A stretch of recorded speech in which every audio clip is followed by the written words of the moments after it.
Olá, seja bem-vindo, seja bem-vinda à nossa terceira aula sobre o direito matrimonial canônico.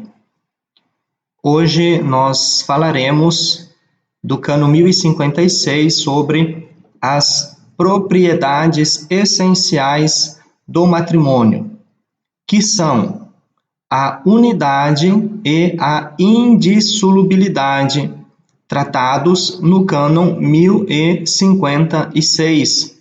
Então, estas são as propriedades essenciais do matrimônio, unidade e indissolubilidade. Que no matrimônio cristão, então observe que o cânon está falando, especificando qual matrimônio, o matrimônio cristão, recebem firmeza especial, ou seja, a graça santificante, a força para viverem a unidade e a indissolubilidade em virtude do sacramento. O que o sacramento do matrimônio confere? Confere a graça santificante aos cônjuges, a capacidade, a firmeza, a força especial para que eles consigam viver a unidade e a indissolubilidade do sacramento do matrimônio. Então vejamos bem, as propriedades essenciais do matrimônio são a unidade e a indissolubilidade, que no matrimônio cristão resultam em uma especial estabilidade em razão do sacramento, Cano 1056. A unidade, ou seja, o matrimônio entre um homem e uma mulher, né? O homem deixará a casa do seu pai e da sua mãe e unir-se-á à sua mulher. Não diz as suas mulheres, não diz os homens deixarão, mas diz o homem deixará e unir-se-á à sua mulher. E exclui, portanto, no matrimônio sacramental, a poligamia, na dupla forma de poliandria, ou seja, polis, andros, uma mulher, vários homens, né? Uma mulher que se casa com dois ou mais homens. E poliginia, polis, vários, ginia, né? Mulher, um homem que se casa com duas ou mais mulheres. Exclui-se também a infidelidade, enquanto a fidelidade, bonum fidei, um dos bens do sacramento do matrimônio, é uma consequência direta da unidade. Então, você negar a fidelidade um ao outro, aos cônjuges, é a mesma coisa que negar a unidade do matrimônio. Aqui nós poderíamos explicar da seguinte forma: quando nós tratamos especificamente da unidade, é quando um homem ou uma mulher que casa com uma outra parte, mas quer ter também uma outra esposa ou quer ter também um outro esposo, né? Dar a ele ou dar a ela os mesmos direitos e deveres do esposo ou da esposa. Na infidelidade é diferente. Você aceita de uma certa forma a unidade, né? Mas você se dá o direito de querer ter outras mulheres ou as chamadas amantes. Então, quando se tem aqui uma amante, nós falamos de infidelidade. Por que amante? Porque a pessoa com quem você está sendo infiel, esta pessoa não tem os mesmos direitos e deveres de esposa. Não quer dar a ela o mesmo direito de deveres e de esposa. Se fosse dar à amante o mesmo direito, querer dar o mesmo direito e os mesmos deveres, seriam então uma negação da unidade. Aqui você tem a tua esposa, mas acaba colocando e pensando que tem o direito de pular a cerca, de ter outras mulheres, como bem entender. A indissolubilidade torna nulo, né, torna o matrimônio um vínculo por toda a vida, e se desfaz somente com a morte de um dos dois cônjuges. até que a morte os separe. Quando Jesus disse lá, olhem no texto de Mateus 19, de 3 a 6, é quando Jesus disse, o homem deixará a casa do seu pai e da sua mãe, e unir-se-á à sua mulher, e os dois serão, então, uma só carne, e que Deus uniu, o homem não separe. Então, Jesus está colocando naquela frase, o que Deus uniu, o homem não separe, e os dois serão uma só carne, Jesus está colocando no matrimônio cristão a indissolubilidade como uma das suas propriedades essenciais. Então, no matrimônio cristão é um homem com uma mulher e é um matrimônio que se realiza por toda a vida. É um vínculo que se produz por toda a vida.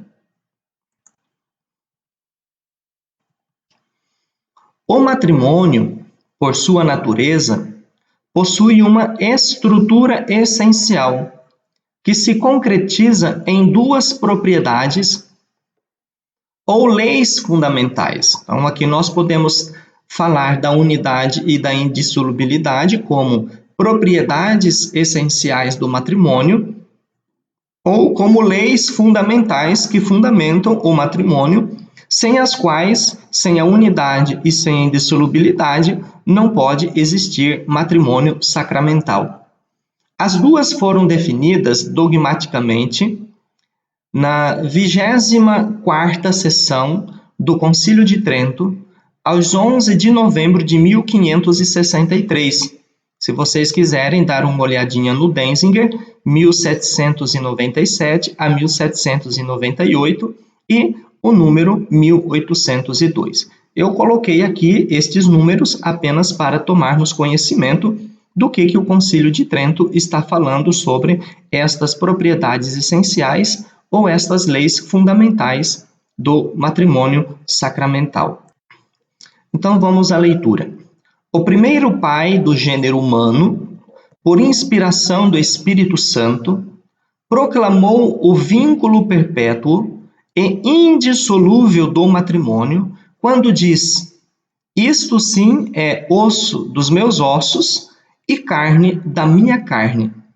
Por isso o homem deixará seu pai e sua mãe e apegar-se-á à sua esposa, e serão dois em uma só carne, a partir dos textos de Gênesis 2, 23 seguintes, Mateus 19, 5, Efésios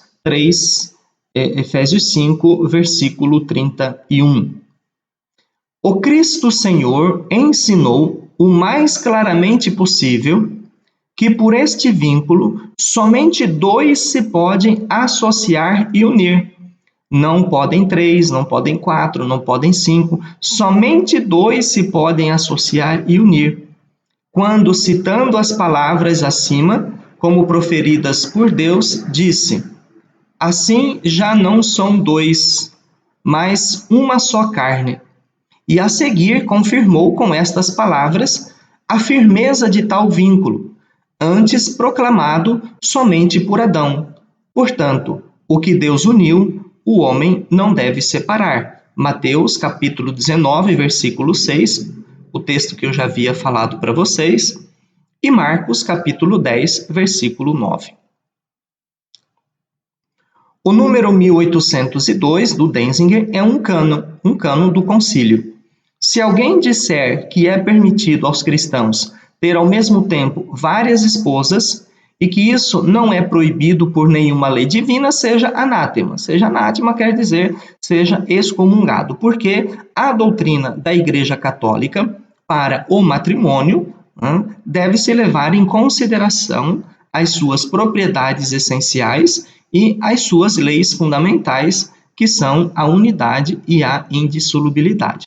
Se eu não aceito a unidade e a indissolubilidade para o matrimônio, eu estou na Igreja Católica simulando um sacramento do matrimônio e o meu matrimônio, portanto, é um matrimônio nulo, porque eu não aceitei ou eu recusei ou a unidade ou a indissolubilidade, ou ao mesmo tempo unidade e indissolubilidade, que seriam simulações parciais, simulação parcial da unidade ou da indissolubilidade e simulação total de todo o matrimônio, unidade e indissolubilidade ao mesmo tempo. A indissolubilidade torna absoluto o vínculo matrimonial, que dura toda a vida e não pode dissolver-se senão com a morte de um dos cônjuges. É claro que aqui depois nós vamos falar em relação ao matrimônio rato e não consumado, mas esta é uma situação para falarmos no seu respectivo cânone um pouco mais adiante. O consenso dado pelos esposos, pelos cônjuges, o consenso, o consentimento, né? O que produz o matrimônio? O que produz o matrimônio é o consentimento. E o que produz o consentimento? A vontade livre e espontânea dos dois contraentes. Então, este consentimento dado pelos cônjuges é irrevogável, ou seja, os cônjuges e nem mesmo a igreja pode revogar este consentimento dado validamente. E é o vínculo matrimonial, né? E o vínculo matrimonial permanece fora de qualquer arbítrio dos cônjuges. Ou seja, se eu quiser contrair matrimônio na Igreja Católica ou matrimônio sacramental, eu tenho que aceitar tudo aquilo que está no projeto de Deus para o matrimônio. E, de uma certa forma, principalmente, né, a unidade e a indissolubilidade, que são os elementos essenciais do matrimônio, como nós vimos nos cânones anteriores, as propriedades essenciais do matrimônio. Existem, excepcionalmente, alguns casos em que o matrimônio, por intervenção da autoridade da igreja, pode ser dissolvido. Em que casos o matrimônio pode ser dissolvido? Por dispensa do Romano Pontífice ao matrimônio rato e não consumado, cânon 1142, se quiserem dar uma olhada para terem uma ideia.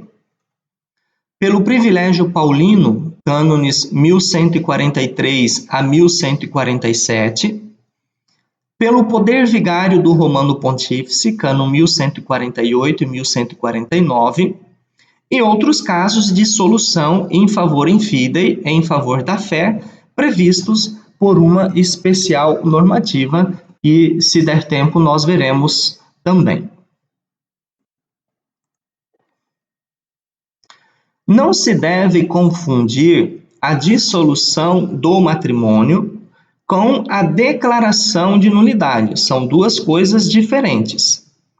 Este tem lugar quando o matrimônio, por vício de forma, da forma canônica, que nós vamos ver depois o que é esta forma canônica, ou do consentimento, nós vamos ver também quais são os vícios do consentimento a partir do cânon 1095, ou por um impedimento dirimente, em espécie, que nós vamos ver depois também os 12 impedimentos dirimentes em espécie.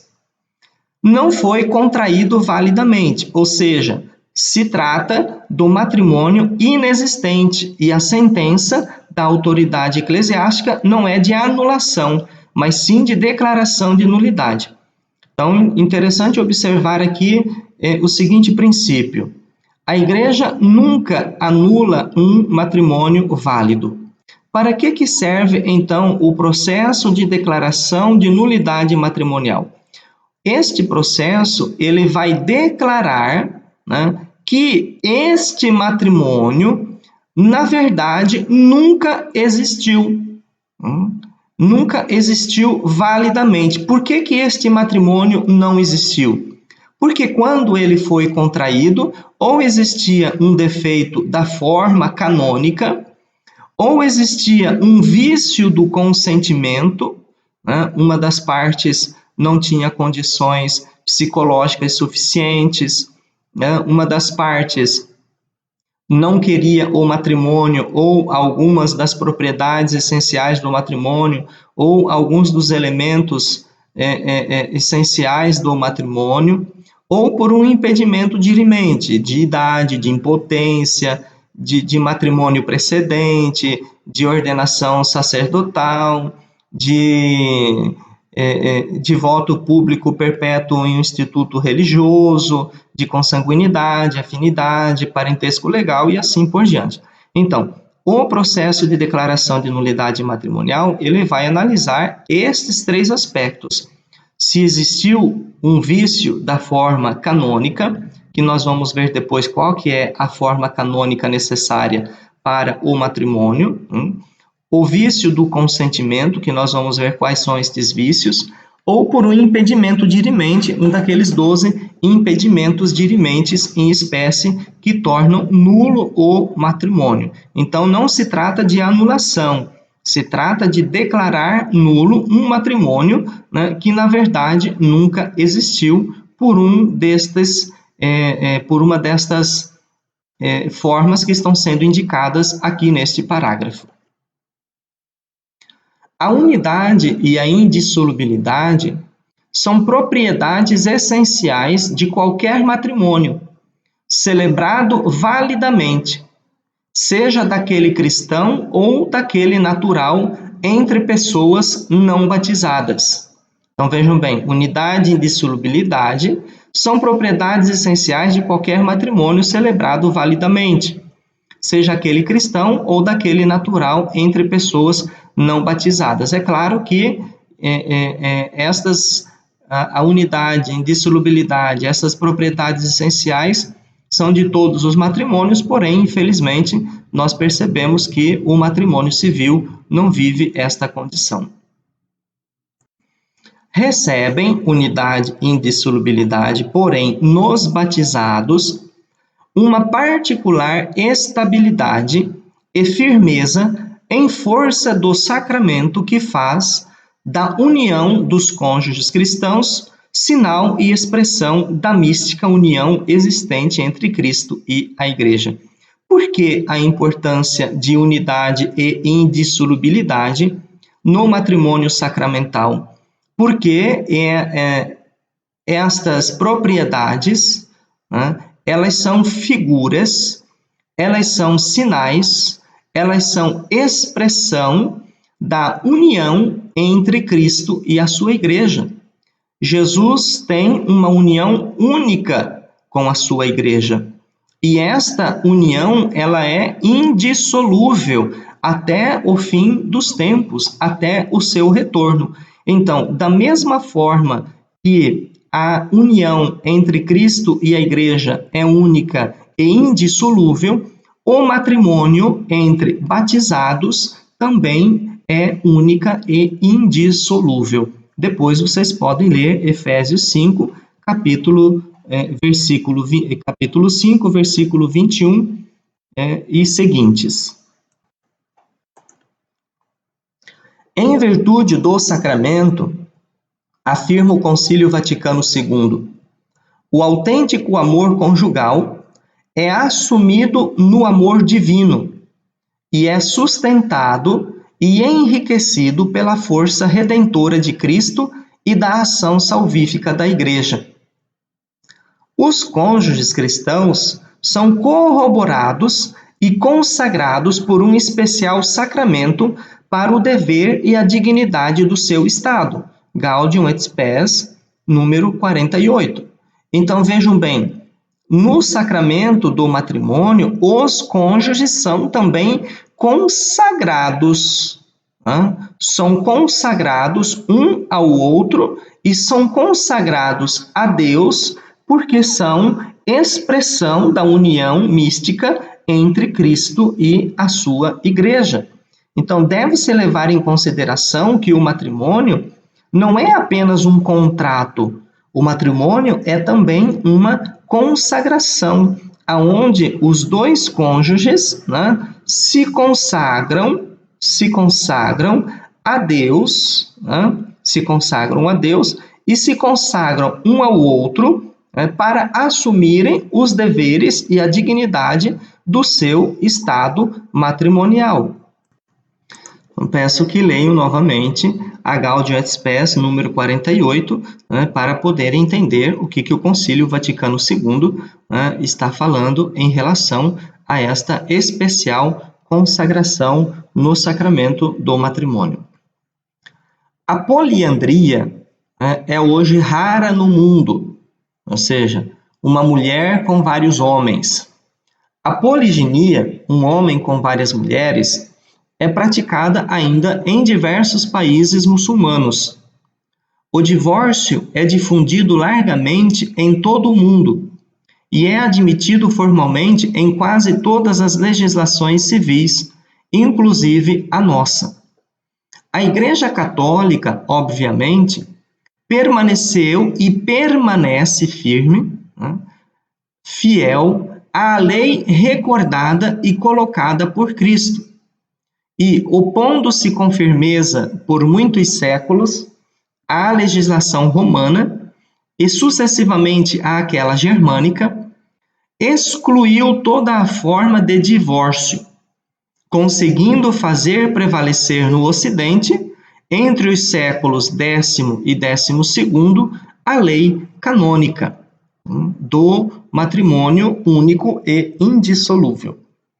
Com o advento do protestantismo no século XVI, vários países se separaram de Roma e contestaram o caráter sacramental do matrimônio, com as seguintes possibilidades da dissolução do mesmo e da passagem às novas núpcias.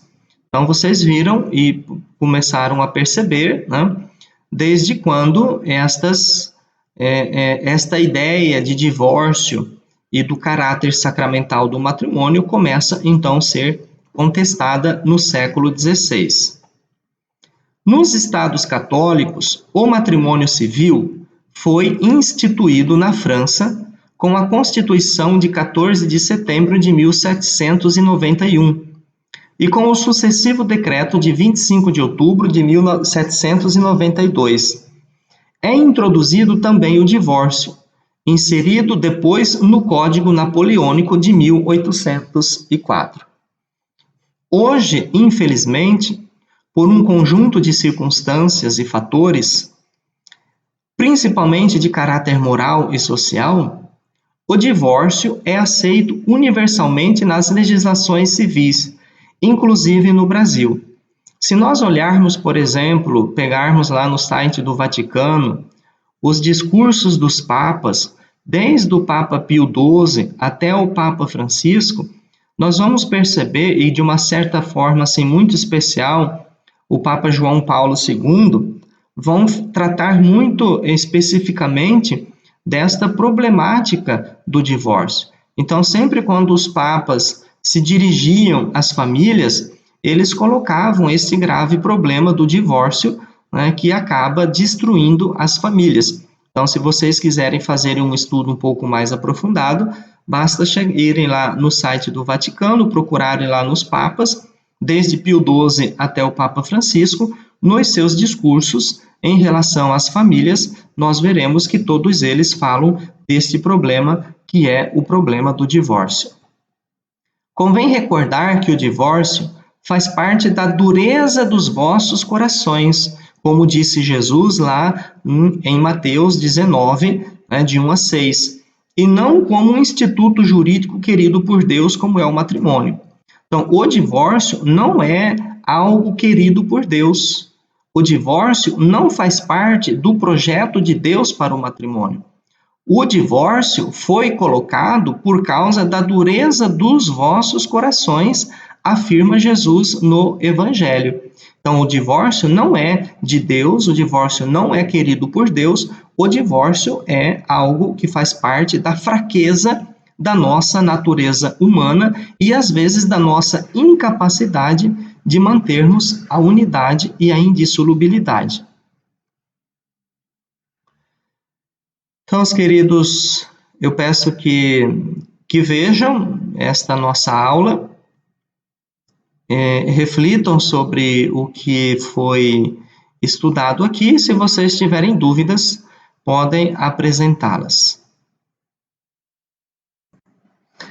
Até a nossa quarta aula. Fiquem com Deus, Deus os abençoe.